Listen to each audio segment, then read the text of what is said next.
Fala, meus amores! A aula de hoje é sobre bioenergia, um assunto que não cai no Enem. Despenca! Não deixa de marcar um amigo para assistir essa aula também. Salva esse vídeo para você assistir quantas vezes quiser e deixa todas as suas dúvidas aqui que a gente vai conversando para você entender cada vez mais esse assunto. Para começar, a gente vai lembrar de alguns conceitos básicos, tá? Primeiro, o que é o metabolismo? O metabolismo é o conjunto de reações químicas dos organismos vivos. Por exemplo, a digestão, a excreção, a respiração. Os seres vivos, de maneira geral, eles necessitam de um metabolismo energético, ou seja, um metabolismo que é voltado para reações químicas que vão fornecer energia para desenvolver as atividades. Essa energia, via de regra, ela vem a partir da alimentação. Lembram que todos os seres autótrofos, eles produzem o seu próprio alimento e produzem também esse alimento que vai entrar nas cadeias alimentares. Já os seres heterótrofos, eles vão digerir um alimento, ou seja, eles se alimentam de outros seres, de outros compostos orgânicos para retirar essa energia. Mas a questão é que tudo que a gente come contém energia guardada em suas moléculas. A principal fonte de energia do nosso organismo é o carboidrato, mas a gente também consegue retirar energia dos lipídios e das proteínas. A partir dessas moléculas orgânicas, nós conseguimos renovar, ou seja, metabolizar, reagir com outras substâncias e produzir uma energia química na forma de ATP. Então, a partir de agora, eu quero que vocês lembrem-se disso, tá? Estamos falando de energia que é proveniente de um alimento, mas que esse alimento é metabolizado para a produção de uma ATP. Então, quando a gente fala de bioenergética ou bioenergia, nós vamos falar de reações principalmente que produzem esse alimento e reações que produzem essa ATP. Quando a gente fala em metabolismo, essas reações elas podem ser divididas em reações anabólicas ou reações catabólicas. De tal forma que o anabolismo é toda e qualquer reação que consome energia e pega moléculas simples, convertendo-as, transformando-as, construindo moléculas complexas. Então, por exemplo, quando eu falo de fotossíntese, que é uma reação química para produzir a glicose, eu tenho uma reação anabólica. Quando eu falo em um sono anabólico, pós-academia, o que a gente quer dizer com isso? Que depois de lá malhar, eu preciso descansar para o meu corpo metabolizar os nutrientes, com gasto de energia, construir a proteína. Ou seja, tem um processo ali de hipertrofia, crescimento muscular, tá bom? Já as reações catabólicas são reações de quebra. Quebra. Quebra moléculas grandes, moléculas complexas em moléculas mais simples, liberando energia. Quando eu utilizo a glicose, que é uma molécula de alto teor energético, na respiração celular, eu faço a oxidação dessa molécula orgânica. E nessa oxidação, eu libero energia na forma de ATP. E o que é essa ATP? O que é essa moeda energética do mundo vivo que todo mundo fala, que todos os livros trazem pra gente? A ATP nada mais é que uma molécula chamada adenosina trifosfato. Ou seja, eu tenho uma adenina, aquele A do DNA, do ácido nucleico, lembra? Ligada a uma pentose, um açúcar com 5 carbonos do tipo ribose.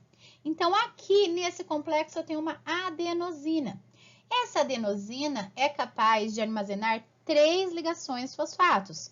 Então, uma ligação monofosfato, 2 ligações difosfato, 3 ligações trifosfato. Portanto, uma ATP é uma adenina com uma ribose, mais 3 ligações de fosfato. A partir da quebra dessas ligações fosfato, eu libero energia na forma de calor, ou seja, toda vez que eu quero energia para produzir calor, para fazer a contração muscular, para fazer o transporte de substâncias entre as membranas, para fazer a síntese de substâncias no organismo, eu vou quebrar uma dessas ligações fosfato de uma molécula de ATP. Quando eu quebro uma ATP liberando energia, eu dissocio associo essa molécula, liberando uma adenosina difosfato mais um fosfato inorgânico. Portanto, o processo inverso constrói ATP. Se eu quero construir uma ATP, o que eu preciso fazer? Ligar uma ADP a um fosfato inorgânico, formando uma adenosina trifosfato. As principais reações metabólicas que nós estudamos é a fotossíntese, como eu falei para vocês, uma reação anabólica que consome ATP e constrói moléculas maiores, no caso glicídios, que são açúcares. E a respiração celular, que é uma reação que vai quebrar essa glicose. Quebra, portanto, é uma reação catabólica, liberando energia na forma de calor e produzindo ATP. Nós temos também a quimiossíntese, que atua de forma parecida com a fotossíntese, e a fermentação, que atua também na produção de ATP. Vamos diferenciar todas essas reações. Vamos começar falando da fotossíntese. A fotossíntese tem como objetivo a síntese de açúcar, glicídio, carboidratos, glicose, ou seja, o alimento de todos os seres vivos, a partir da energia luminosa. A palavra foto vem de fóton, e fóton, fisicamente falando, são pacotinhos de elétrons, são pacotinhos de energia que são emitidos pela luz solar, pela radiação ultravioleta também. Então, vejam que todas as vezes que a gente falar de fotossíntese, eu estou falando em uma síntese, em uma produção a partir de fótons, tá? Essa fotossíntese, ela acontece nos seres vivos a partir de pigmentos. Tais pigmentos como clorofila, xantofila, carotenoides, sendo que a clorofila A é o principal pigmento que vai realizar a fotossíntese.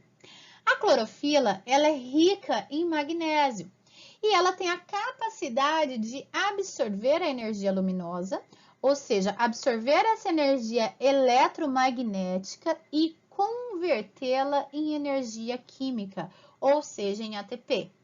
Lembrando, a principal clorofila que faz essa fixação e transformação de energia eletromagnética em energia química é a clorofila A.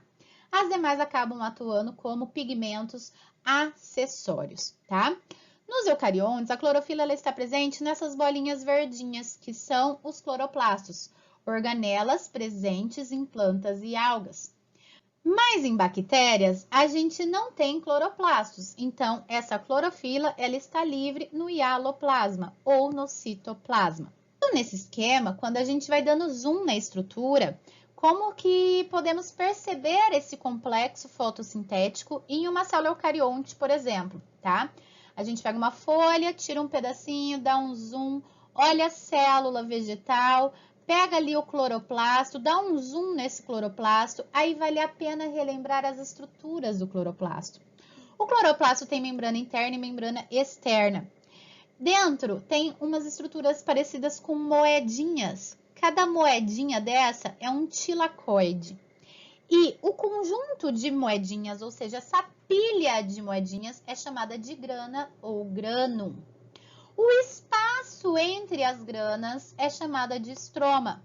Lembrem-se desses nomes, principalmente tilacoide e estroma, tá? Na membrana de cada tilacoide, nós temos o complexo antena. É um complexo formado ali por pigmentos, né, principalmente clorofilas, na qual haverá a absorção dessa energia eletromagnética dos raios ultravioletas. A fotossíntese ela acontece em duas etapas. A etapa clara é chamada de fotoquímica. Então, eu preciso de fótons, eu preciso de luz para ter reação química. A segunda etapa, ou etapa escura, ou etapa química, simplesmente falando, ela não precisa de luz para que aconteçam as reações químicas. Porém, a etapa escura, ela é dependente dos produtos que são formados na primeira etapa, tá? Agora, prestem atenção, a etapa escura não acontece somente durante a noite, ela acontece o tempo inteiro, ela só não é dependente dos fótons. Vamos estudar cada etapa e agora destacar os principais acontecimentos que a gente tem em cada uma delas.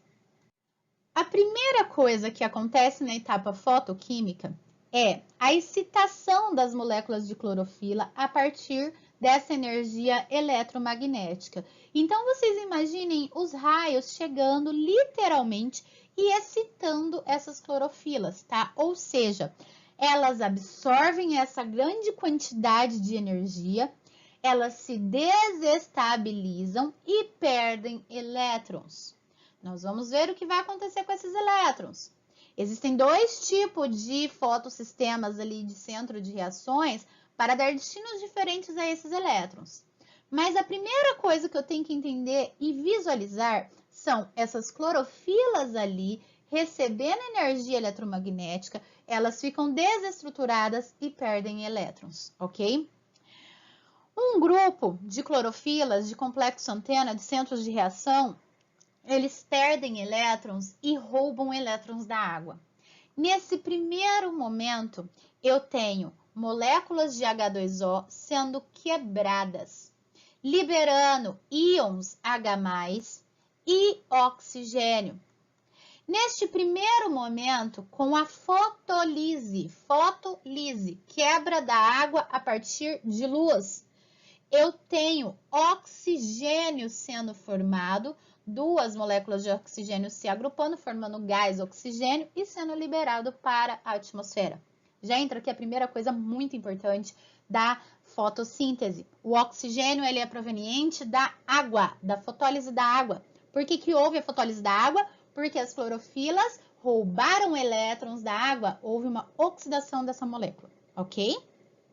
Outra coisa que acontece aqui, além da fotólise da água, é que esses prótons H+, eles não podem ficar boiando aqui, eles não podem ficar circulando livre, leves e soltos. Então, eles serão transportados por moléculas transportadoras de elétrons ou aceptoras de elétrons. Aqui a gente vai destacar o NADP. Quando o NADP ele se reduz, ou seja, ele carrega um H, ele se transforma em NADPH.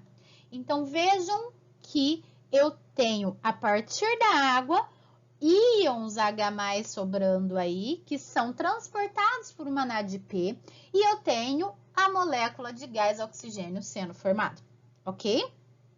Depois, a gente vai destacar que esses elétrons, quando eles são perdidos das clorofilas que foram excitadas com a luz, eles passarão por uma cadeia de elétrons. E ao passar por uma cadeia de elétrons, eles gerarão energia suficiente para formar ATP. Então, nesse momento, eu tenho o que eu chamo de fotofosforilação, gente. Presta atenção nesse nome. Foto-luz. Fosforilar, adicionar um P, um fosfato a uma DP. Toda vez que eu falar em fosforilação, eu estou adicionando um fosfato inorgânico. Então, eu pego uma DP e adiciono um P inorgânico ali, tá? E formo uma ATP. Só que aqui é dependente da luz. Então, nessa primeira etapa, eu tenho dois fenômenos que eu não posso mais esquecer. A fotólise da água e a fotofosforilação. Mas a gente vai ver como que essa fotofosforilação ela acontece no próximo slide. Como eu falei para vocês, existem dois tipos de fotossistemas, ou seja, dois complexos antenas e centros de reações ali que atuam diferentemente nas células vegetais. Quando eu falar de fotossistema 1, eu estou falando de um centro de reação, pessoal, que absorve comprimentos de onda de luz em torno de 700 nanômetros. Isso vai dar um estímulo diferente do fotossistema 2, tá? Quando eu falo em fotossistema 2, eu estou falando em um complexo antena e um centro de reação ali que absorve ondas de luz de 680 nanômetros. Tá, mas o que isso implica nas reações, na perda de elétrons e onde esses elétrons vão parar? Por exemplo, quando o fotossistema 1 é ativado, os elétrons do fotossistema 1, eles são capturados pelo aceptor final de elétrons, que vai auxiliar no bombeamento dos hidrogênios, que vai ajudar a produzir ATP. Então, fotossistema 1, ele perde elétrons que são capturados por um aceptor final de elétrons. Esse aceptor final é o NADP, que vai reduzir a NADPH e vai estimular a produção de ATP. Só que o fato é que depois que esses elétrons percorrem essa cadeia de transporte e produzem ATP, eles retornam ao fotossistema 1, eles retornam às clorofilas iniciais. Ou seja, eu falo em uma fotofosforilação cíclica, tá? Eu não tenho uma perda de elétrons para sempre, por assim dizer. Agora, quando eu falo em fotossistema 2, eu estou falando em um fotossistema que perde elétrons para o fotossistema 1. Então, esses elétrons vão embora, literalmente. E por ir embora para sempre, o fotossistema 2 rouba os elétrons da água. Então, quando a fotofosforilação for com fotossistema 2, eu falo em uma fotofosforilação acíclica, porque os elétrons não retornam ao ponto de origem. E por isso a fotólise da água, tá? Então, nesse momento aqui, eu tenho a quebra da água para reestruturar as minhas clorofilas desse fotossistema. Nesta imagem, faz sentido tudo que eu falei para vocês. Vejam que aqui a gente tem uma P680, ou seja, um fotossistema 2, sendo excitado pela luz, perdendo seus elétrons que vão parar lá no fotossistema 1. Com isso, ele faz a oxidação da água, liberando os prótons H+, e também liberando o oxigênio, que se agrupa de 2 em 2, formando o gás oxigênio que sai e é liberado para a atmosfera, tá? Quando o fotossistema 1 é ativado, a gente tem a P700 aqui sendo excitada pela luz, perdendo seus elétrons, que são capturados por um aceptor final de elétrons. Esse aceptor final de elétrons é um fosfato de dinucleotídeo de nicotinamida e adenina, mais conhecida como NADP, que ao ser estimulado por esses elétrons, vai se reduzir e se transformar em um NADPH, carregando os prótons H+, que ali estão presentes. Outra coisa que a gente tem que destacar ainda é que, ao longo dessa cadeia transportadora de elétrons, nós temos diversas estruturas. Vejam que aqui a gente tem as plastoquinonas, os citocromos, as plastocianinas, as ferredoxinas.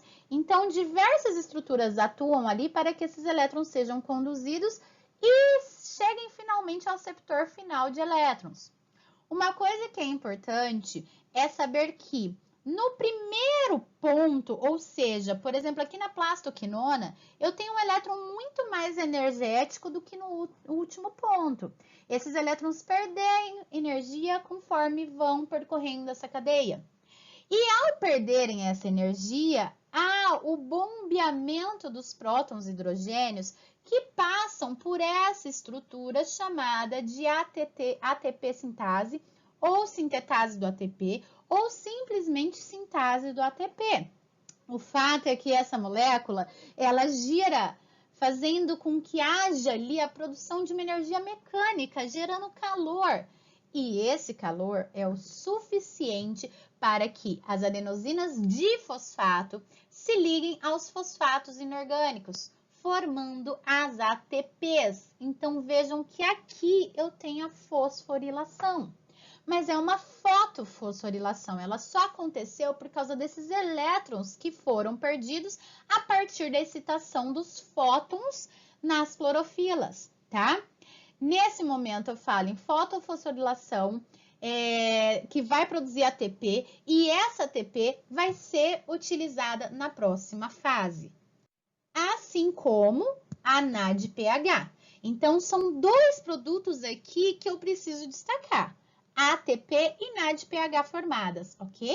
Agora sim eu posso falar em etapa química, ou seja, uma etapa que não depende de energia luminosa, mas depende dessa NADPH e ATP produzidas na etapa clara.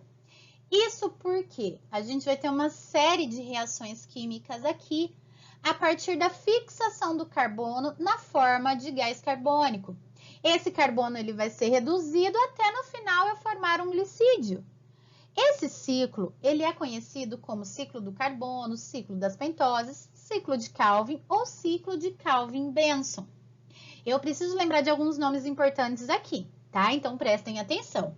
A partir da fixação desse carbono, haverá a reação desse gás carbônico com uma estrutura chamada ribulose de fosfato, mais conhecida como RUBP ou RUDP. Essa substância já está no estroma dos cloroplastos, tá, gente? Então, já está ali.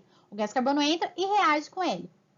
A partir de uma enzima chamada rubisco, que atua bem aqui assim, rubisco, haverá a formação de um complexo com 6 carbonos, mas essa substância ela é altamente instável. Então, ela se quebra logo em seguida, formando 2 estruturas com 3 carbonos. Essas estruturas são chamadas de PGA, é um ácido fosfoglicérico. É uma estrutura, então, uma substância com 3 carbonos cada, tá? O fato é que essa PGA vai passar por sucessivas reações químicas a partir da energia da ATP da primeira fase, com os hidrogênios que a NADPH está trazendo, e vai se transformar em um aldeído fosfoglicérico, mais popularmente conhecido como PGAL. Esse PGAL também é chamado de gliceraldeído 3-fosfato. A PGAL, gente, já é um glicídio, tá? Já é um açúcar com 3 carbonos. E é, na verdade, esse o principal produto ali da fotossíntese. Ah, mas a gente não fala desde o início que produz glicose, glicose, glicose? Sim, a nível de entendimento, a fotossíntese é para isso. Mas, na verdade mesmo, essa PGAL, ela pode ser utilizada para formar uma glicose. Então, se a PGAL tem 3 carbonos, eu preciso de 2 PGAL para formar uma glicose. E por que a célula produz a PGAL? Porque é um açúcar mais simples que pode ser transformado em uma sacarose, pode ser transformado em um amido. Então, a partir da PGAL, a célula produz o que necessita, entendeu? E aí, mais uma coisa a se destacar. Depois que houve essa produção do açúcar, a gente precisa devolver a RUBP. Porque lembra, a RUBP já estava aqui no estroma. Da onde vai surgir mais RUBPs? Então, a cada 6 moléculas de PGAL produzidas, 5 elas são regeneradas. Elas são reduzidas para devolver a RUBP para essa célula.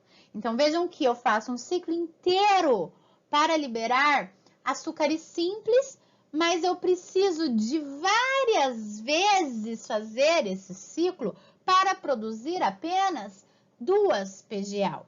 Pois a cada 6 moléculas de PGAL, 5 são utilizadas para a regeneração da RUBP. Então, eu preciso, gente, sempre que esse ciclo aconteça 6 vezes, tá? São 6 moléculas de gás carbono sendo absorvidos, sendo reduzidos, transformando e formando açúcares e regenerando a RUBP. E essa sequência de reações químicas que eu chamo de ciclo de Calvin. Tudo isso para que no final a RUBP, que é a aceptora do gás carbônico ali, ela seja regenerada e o ciclo reinicie, tá bom? Resumindo, o que acontece então na fotossíntese? Acontece a absorção de luz, né? Com isso eu excito as moléculas de clorofila, a perda de elétrons e o transporte desses elétrons por uma cadeia transportadora, até chegar em um aceptor final que é a NADP. A NADP, ela se reduz a NADPH. Quando o fotossistema 2, ele perde elétrons, a fotólise da água. Essa fotólise da água libera o oxigênio para o ambiente e os prótons H+. Esses prótons são bombeados por uma sintase do ATP, formando então ATP. Na próxima etapa, a fixação do carbono, graças à RUBP. Com a ação da enzima rubisco, esse carbono ele é reduzido e convertido em glicídios, no qual ou nos quais o mais comum é o PGAL, que é um glicídio com 3 carbonos.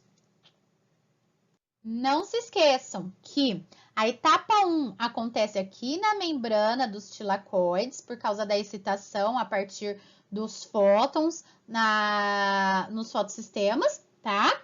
E a etapa 2 acontece no estroma, que é esse espacinho que a gente tem aqui. E a etapa 2 acontece no estroma, ou seja, no espaço que tem dentro do cloroplasto entre os tilacoides. Mais um resuminho para fixar bem. Fase clara, depende da luz, depende da água, acontecem 2 eventos. Quais são? Fotofosforilação e fotólise da água. Na fotólise da água, já liberamos o oxigênio para o ambiente. Nessa fase, a gente produz ATP e NADPH. Essas duas substâncias elas serão essenciais para que no ciclo de Calvin aconteça a transformação do carbono que foi fixado a partir do gás carbônico em glicídios. Principal glicídio PGA, que ao se unir de 2 em 2 forma então uma glicose. A liberação de água também como produto final dessa reação química. Quando a gente fala de quimiossíntese, nós estamos falando de bactérias apenas que vivem normalmente em solos, ou próximo a vulcão, ou em lagos sulfurosos, em ambientes mais inóspitos, nas quais elas não precisam da luz solar para fazer essa redução do gás carbônico e produzir os glicídios, tá? Então, aqui não há necessidade de energia luminosa, e sim produtos, elementos químicos presentes nesse ambiente. Vejam aqui nesse exemplo que nós temos bactérias quimiosintéticas utilizando a energia proveniente da oxidação de compostos minerais, como o sulfureto de hidrogênio, para sintetizar compostos orgânicos a partir de gás carbônico. Da onde que esses gases carbônicos eles surgem? A partir da própria respiração de outros seres que estejam ali ou decomposição de produtos orgânicos que estejam no ambiente. O fato é que, enquanto na fotossíntese é utilizada a energia solar, os prótons e elétrons são provenientes da água. Na quimiossíntese, a energia, os prótons e os elétrons, eles têm origem nos compostos minerais que são oxidados. Agora vamos falar da respiração celular, aquela que acontece nas mitocôndrias de células eucariontes, mas também pode acontecer no hialoplasma de células procariontes, que são aeróbias. Aí já entra 2 termos para vocês não esquecerem mais. Seres aeróbios são seres que fazem respiração celular e dependem do gás oxigênio. E os seres anaeróbios não dependem do oxigênio e não precisam realizar a respiração celular para a produção de energia. Quando a gente falar em respiração celular, a gente está falando de síntese de energia a partir da glicose. Energia química, gente, ATP. Respiração celular, eu vou lembrar de mitocôndria, energia, ATP, que quebra a glicose, que é uma reação catabólica, porque cataglicose quebra e libera ATP. Não esqueçam mais dessa parte, tá? Onde ela acontece? Nas mitocôndrias, como eu falei para vocês, nos eucariontes e no citoplasma de procariontes. Quando nós falamos em mitocôndria, vale a pena lembrar da estrutura da mitocôndria. Também tem uma membrana interna, uma membrana externa. Mas essa membrana aqui dentro, ó, que forma, tá vendo? Parece labirinto. Essas paredes do labirinto a gente chama de cristas mitocondriais. E o que preenche o labirinto é a matriz mitocondrial. Lembrem-se desses termos que também serão importantes. A respiração celular ela acontece em 3 etapas. E é muito importante saber o que é produzido em cada etapa. A primeira etapa é a glicólise. Na glicólise, a gente tem a glicolise, ou seja, a lise da glicose. Ela acontece no citoplasma. Não esqueçam que a glicose é muito grande para entrar na mitocôndria. Então, ela tem que ser quebrada em 2 moléculas menores, com 3 carbonos, para daí conseguir entrar. Então, na glicólise, eu tenho a quebra da glicose em 2 ácidos pirúvicos, que possuem 3 carbonos. Vejam nessa imagem que a gente consegue perceber como a glicólise acontece. A gente tem uma glicose no citoplasma, que é convertida a uma frutose 1,6-difosfato. Isso porque eu tenho atuação aqui de 2 ATPs fornecendo seus fosfatos inorgânicos. Esses fosfatos inorgânicos liberam energia. suficiente para reduzir um outro aceptor de elétrons, que aqui eu chamo de NAD. É um dinucleotídeo de nicotinamida e adenina. Lá na fotossíntese era uma NADP que se reduzia a NADPH. Aqui a gente tem uma NAD que agora foi convertida, reduzida a NADH. Essa redução libera energia suficiente para que haja a quebra dessa molécula em duas estruturas.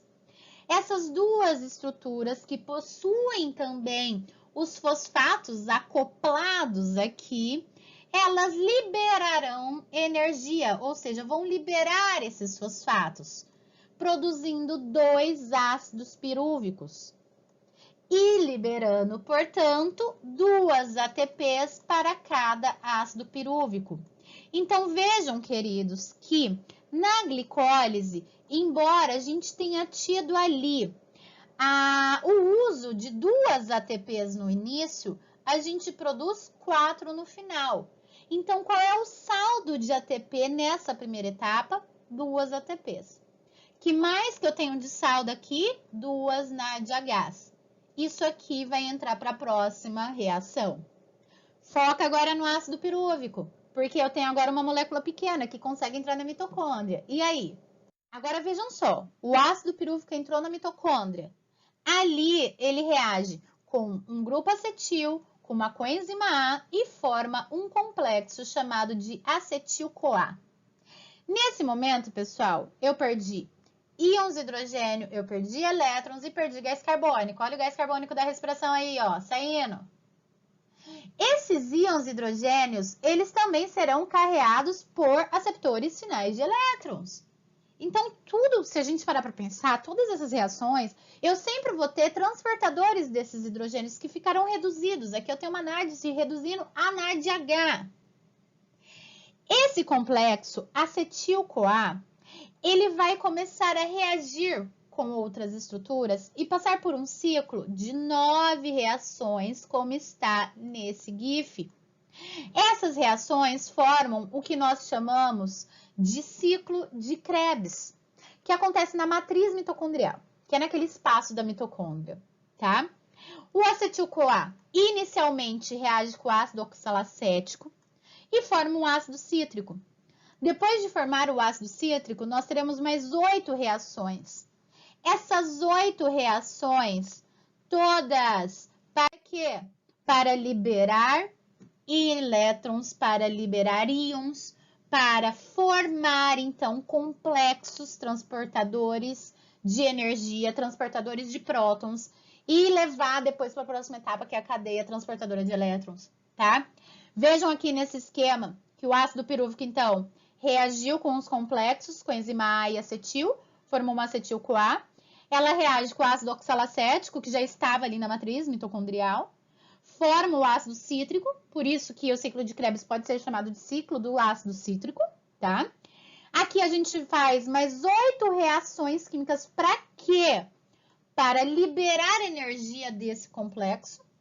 Essa energia, esses elétrons, esses íons, eles são transportados por NAD e agora surge mais um transportador de elétrons, que é a FAD. A FAD, ou dinucleotídeo de flavina e adenina, ela transporta aí 2 hidrogênios, então ela fica reduzida a FADH2.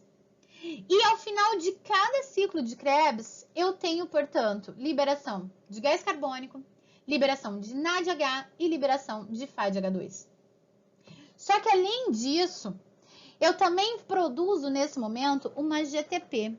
O que é uma GTP? É muito parecida com a ATP, só que lembra, a ATP ela tinha uma adenina, a GTP tem uma guanina. A base dessa molécula energética é uma guanina trifosfato. A GTP ela vai atuar igualzinho a ATP, por vezes ela é até convertida em ATP. Ela está mais envolvida em síntese de proteínas no nosso organismo. Mas aqui, nessas reações, inicialmente, o que eu formo é uma GTP. Então, vejam que todas essas 9 reações, gente, que de novo eu vou tentar reduzir o ácido oxalacético, como aconteceu lá no ciclo de Calvin na fotossíntese, essa redução, É simplesmente para eu liberar mais ácido oxalacético, mais coenzima A, mais acetil e o ciclo reiniciar. Então, o ciclo de Krebs ele não para de acontecer. E cada volta no ciclo me produz essa quantidade de energia na forma de uma GTP, 3 NADH e uma FADH2. Tudo isso para quê? Vamos lá. Esses aceptores finais de elétrons, eles chegarão nas cristas mitocondriais, ou seja, nas paredinhas ali do que a gente chamou de labirinto, e doarão esses elétrons para uma cadeia transportadora de elétrons. Vejam que nós temos diversas proteínas aqui transportadoras de elétrons. As principais proteínas aqui na respiração celular são os citocromos. Esses elétrons, ao serem percorridos por essas proteínas, por essa cadeia transportadora, libera energia suficiente para que haja o bombeamento de íons de hidrogênio entre as membranas. Então, a NADH se converte em NAD, a FADH2 se converte em FAD e vão ser reaproveitadas de novo lá no ciclo de Krebs. E esses prótons, esses hidrogênios, são bombeados graças à força desses elétrons. O fato, gente, é que fica hidrogênio demais boiando aqui, ó. Esses hidrogênios podem ficar circulando, boiando? Não.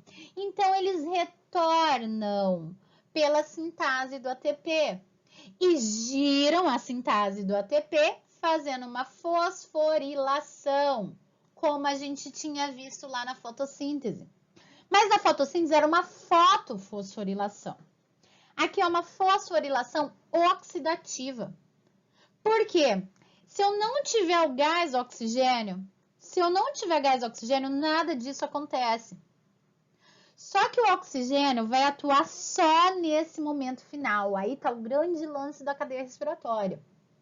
Vejam que todos os receptores finais de elétrons trouxeram então esses elétrons e esses hidrogênios aqui para a cadeia respiratória depois do ciclo de Krebs. Houve o transporte de elétrons, o bombeamento dos hidrogênios para fora da membrana da matriz mitocondrial. E aí esses hidrogênios, eles receberam uma energia para retornar à sintase do ATP.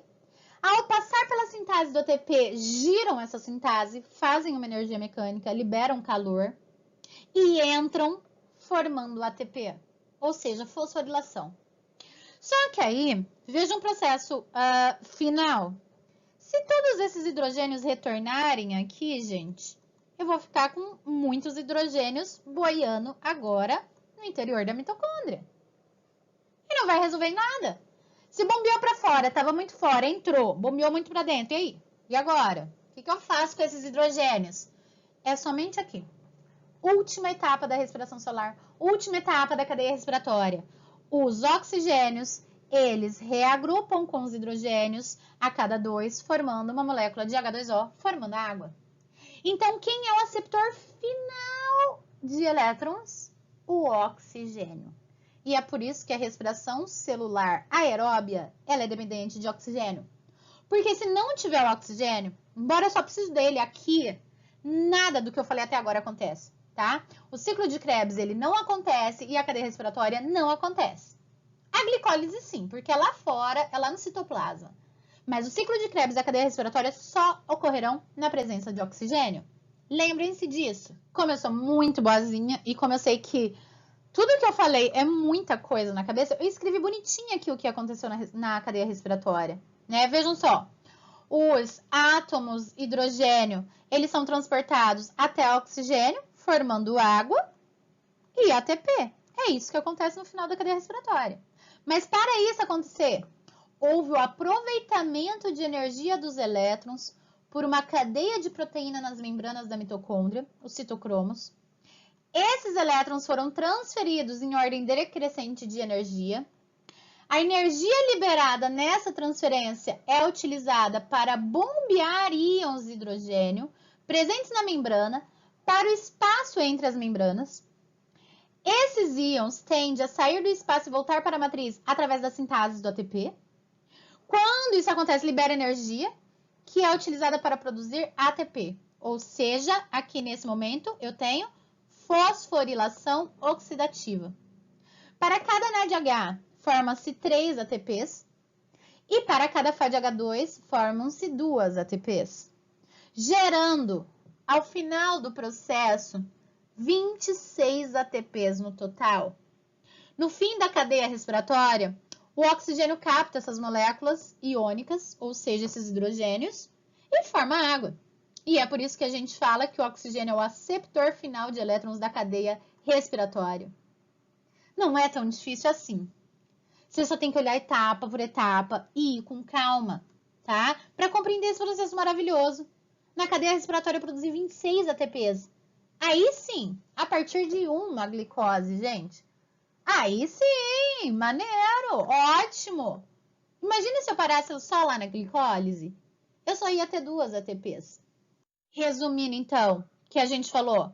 No citoplasma acontece a glicólise, olha aqui. Eu quebro a glicose em 2 ácidos pirúvicos com 3 carbonos. Libero ATP, mas só 2 de saldo final, né? Libero também hidrogênios, que são carreados por transportadores de elétrons.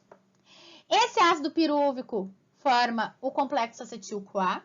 O complexo acetil-CoA, ele vai reagir com o ácido oxalacético, formar o ácido cítrico, passar por mais 8 reações. E ao longo de todas essas reações, eu libero gás carbônico e libero mais prótons e mais elétrons, que são transportados por aceptores finais, pela NAD e pela FAD. Esses aceptores finais vão para a cadeia respiratória, que é na membrana, ou seja, nas cristas da mitocôndria, liberam esses elétrons. Esses elétrons, ao passarem de citocromo em citocromo, ou seja, ao passarem pela cadeia transportadora de elétrons, perdem energia. Essa energia é o suficiente para bombear íons de hidrogênio. Ao bombear os íons de hidrogênios, eles devem retornar por uma sintase do ATP. E quando passam nessa sintase do ATP, formam então a ATP a partir de fosforilação oxidativa. Oxidativa porque todos os hidrogênios bombeados, eles serão carregados por oxigênios, formando água no processo final da respiração celular. Anotado aqui do lado, glicose, quebra em ácido pirúvico no citosol. Ácido pirúvico entra na mitocôndria, reage com acetil-CoA, encontra o ácido oxalacético, forma o ácido cítrico, inicia o ciclo de Krebs, formando 3 NADHs e uma FADH2. Os átomos de hidrogênio são transportados até o oxigênio, formando água e ATP. Os átomos de hidrogênio são bombeados na crista, formando ATP a partir da fosforilação oxidativa. Beleza? Nesse slide, a gente tem o balanço energético da respiração aeróbia, ou seja, o que eu produzi de ATP no final de tudo? Eu atualizei esses dados, tá, gente? Nem todos os livros estarão dizendo que o saldo final, como está escrito aqui, são 30 ATPs. Muitos livros ainda trazem, como essa imagem aqui, 38 ou 36. Mas essas imagens, elas não levam em consideração as ATPs que eu gastei durante o processo, durante a glicólise, durante o ciclo de Krebs. Então, atualmente, a gente já sabe que o saldo final é 30 ATP. Antigamente, a gente considerava 38 ou 36, tá? Na glicólise, a gente viu que sobra 2 ATPs no final, porque nós produzimos 4, mas utilizamos 2. No ciclo de Krebs, nós produzimos uma GTP para cada ácido pirúvico que entrou no ciclo. Então, são 2 GTPs, ou seja, eu converto essa GTP em ATP, porque no final das contas ela será utilizada da mesma forma. E na cadeia respiratória, 26 ATPs. Aqui nós temos o balanço energético da respiração aeróbia. Para finalizar a aula, não podemos deixar de falar da fermentação. A fermentação acontece com seres anaeróbios, tá? Ou em algumas células que são aeróbias, mas na falta de oxigênio, elas conseguem fermentar para produzir ATP e não morrer, dá um tempo aí a mais. A fermentação acontece somente com a glicólise, ou seja, somente com a quebra da glicose em 2 ácidos pirúvicos, liberando, portanto, 2 ATPs. É isso que é a fermentação. Normalmente, a fermentação é feita por quem? Por bactérias e fungos. Mas, como eu falei para vocês, algumas células aeróbias, elas conseguem ter esse mecanismo para produzir energia rápida e salvar de uma emboscada. Como, por exemplo, as nossas células musculares. As nossas células musculares conseguem fermentar, pegar uma glicose, quebrar, transformar em ácido lático e 2 ATPs. Então, imagina assim, eu estou em um exercício físico intenso, faltou oxigênio. Vou morrer? Parada? Muscular, né? O coração é um músculo, vou morrer? Para ali. Vou parar o músculo de vez porque não tem ATP? Não, os músculos fermentam. Para te dar um tempo de você recuperar esse oxigênio. Só que essa fermentação lática que os músculos fazem, eles podem durar apenas segundos, pois o ácido lático, ele é extremamente tóxico para as nossas células. E outra coisa, gente, para e pensa. Eu quebro uma glicose. Na respiração celular, eu produzo 30 ATPs. Aqui, para produzir 2 ATPs. Então, vocês imaginem como a quebra de glicose, que é muito rápida, o que pode levar a um quadro de hipoglicemia. Então, é por isso que as nossas células, elas não preferem fermentar. Não compensa, tá? Mas a fermentação, ela é uma das vias principais de muitos micro-organismos, como eu falei para vocês, bactérias e fungos, para o seu metabolismo, tá? Então, a partir da fermentação, a gente observa que há a formação de álcool etílico, ou seja, fermentação alcoólica, a formação de ácido acético, ou seja, a fermentação acética, e a formação de ácido butírico, fermentação butírica. A fermentação butírica a gente quase não comenta sobre ela. Agora, a fermentação alcoólica e a fermentação lática, elas sempre aparecem nos exercícios pra gente. Tem que saber. Veja, tá? Então, que ambas contam com a glicólise, ou seja, com a quebra da glicose em 2 ácidos pirúvicos.